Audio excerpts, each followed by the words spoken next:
अवध किशोर दास जी काशी से। जी महाराज। श्री सीताराम महाराज जी। महाराज जी, भगवान के दर्शन जल्द से जल्द कैसे हो पाएंगे, आप कृपा करके बताएं सरकार। देखो, पहली बात तो परम स्वतंत्र न सिर पर कोई। वो परम स्वतंत्र हैं, उनको तपस्या से साधना से खरीदा नहीं जा सकता। और दूसरी बात है, कबीरदास जी कह रहे हैं, कबीरा हंसना छोड़ दे, रोने से कर प्रीति, बिन रोए किन पाइया, प्रेम प्यारा मीत। जो हमारे परम प्राण प्यारे आराध्य देव हैं, व्याकुलता आ जाए उनसे मिलने के लिए, यही शास्त्रों में पाया गया है। बहुत सहज में एक दृष्टांत में, एक संत तपस्या कर रहे थे बरगद के पेड़ के नीचे और एक पीपल के नीचे। बहुत समय से तप परायण थे, भजन परायण। तो वहां से देवर्षि नारद जी निकले, तो प्रणाम किया। थोड़ी देर वार्ता में बोले, जा रहे हैं आज नाथ के दर्शन करेंगे धाम में, वैकुंठ धाम में। बोले, महाराज आप प्रभु से एक बात पूछ सकते हैं कि हमें कब प्रभु का साक्षात्कार होगा? दोनों संतों ने कहा। बोले, हाँ जरूर पूछेंगे और लौटकर हम आपको बताएंगे। लौटकर जब आए तो पहले पीपल वाला मिला, बाद में बरगद वाला। उधर से आए थे तो पहले बरगद वाला। पीपल वाले ने पूछा, महाराज भगवान मिलेंगे? तो उन्होंने कहा कि भगवान ने कहा कि जो बट वृक्ष के नीचे रहते हैं उनको तो इसी जन्म में मिल जाएंगे, लेकिन आपको जो पीपल के जितने पत्ते हैं इतने बार जन्म लेकर भजन करना होगा, तब आपको भगवान मिलेंगे। वो नाच पड़े, रोने लगे। ऐसी अद्भुत स्थिति हुई, उसी समय भगवान प्रकट हो गए।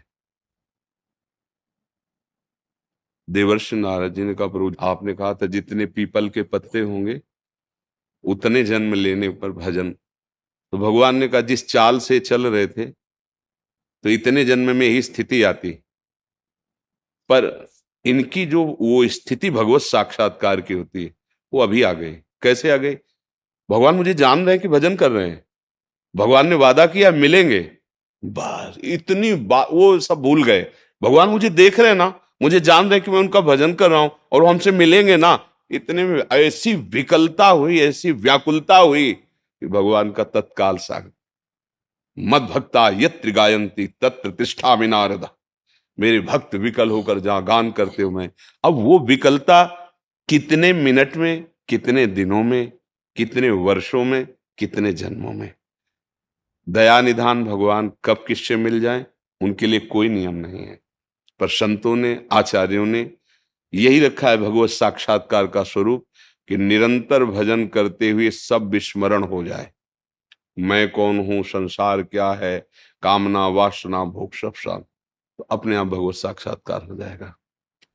जिस समय हमारे हृदय में जाहि न चाही कबहु कछु, तुम सन सहज सने।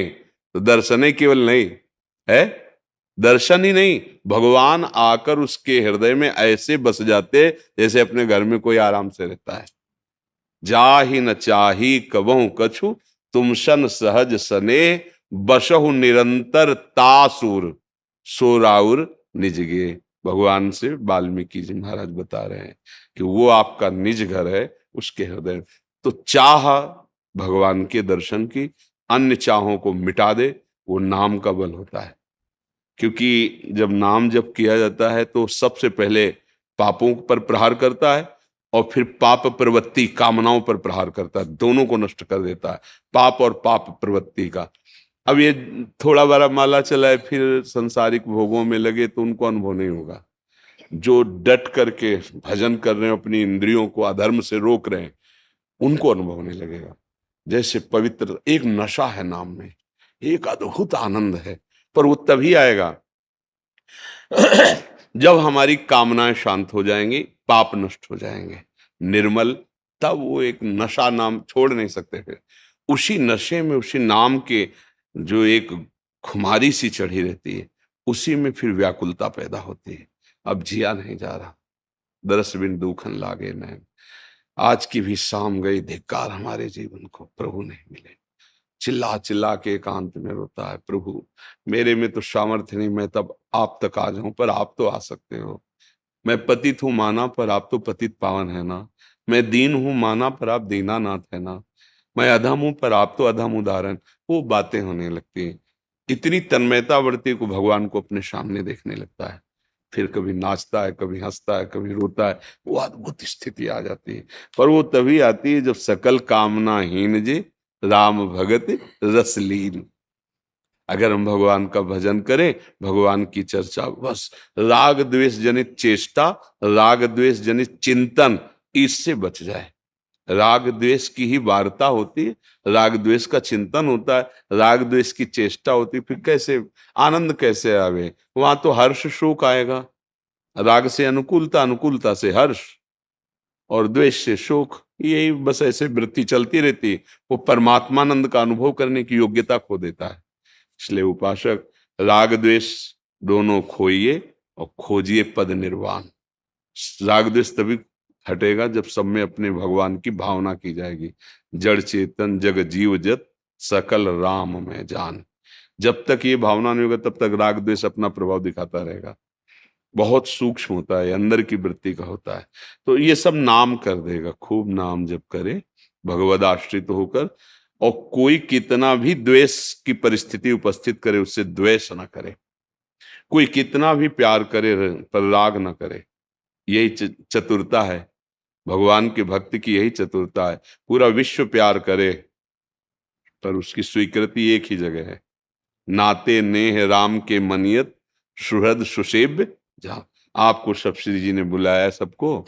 आप श्री जी के लाडले हो, इसलिए आपके चरणों में प्रणाम है। पर मेरा कोई संबंध नहीं, श्री जी के संबंध से संबंध। नाते नेह राम के। अगर अंजन कहा आंख जो फूटे, बहुतक कहो कहाँ लो। वो अंजन ही क्या जो आंख फोड़ दे, समझे? वो संबंध ही क्या जो दृष्टि हटा दे, भगवत दृष्टि हटा दे।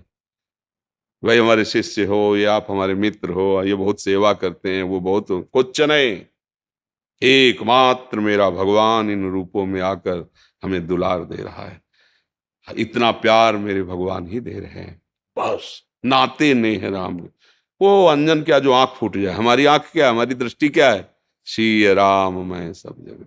हमारी दृष्टि खत्म कर दे, वो प्यार किस बात का? हमारा भाव बदल जाए, स्त्री पुरुष का भाव हो जाए, और दुश्मन और मित्र का भाव हो जाए, तो हम तो फेल हो गए, मार्ग से गिर गए।